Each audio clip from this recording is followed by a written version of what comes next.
Charlie, Julia, and Natasha are proud to present their robot that can climb up the basic ramp, pick up tennis balls, and place them on the foam board.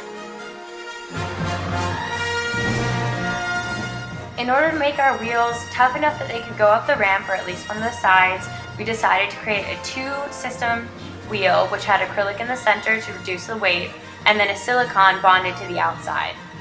Its doubly supported walls, which help to prevent the cantilevering forces that usually are experienced whenever motors are involved.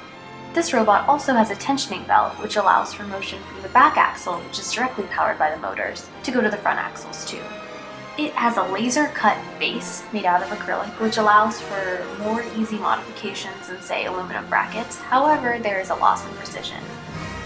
We thought that it was the best idea to use the design process to iterate through as many designs as possible, especially for the claw since it's our key part of the strategy.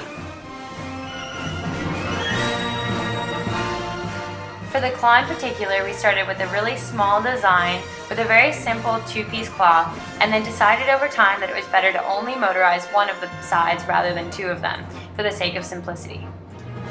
Altogether, this allows for the tennis ball to be grasped, and then the aluminum shaft allows for it to be raised and lowered in order to place it on the backboard.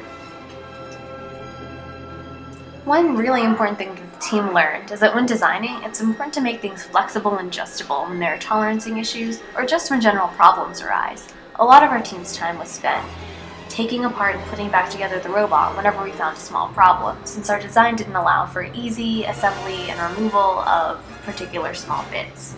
Outside of the planetary gearbox, our team decided to increase torque further by going from a 16-tooth gear to a 64-tooth gear, a 4 times increase in torque. However, we learned the hard way that this transmission of power doesn't come easy. A lot of small alignment things, like bushings and the perfect alignment of gears and teeth meshing together, make a huge difference when trying to get this robot, and others, to move up a surface.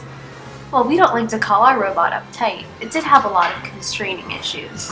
Especially right here, between the wheels, which were molded, and 3D printed pulleys and the motors, we suffered a lot of forces from little tolerancing issues that added up.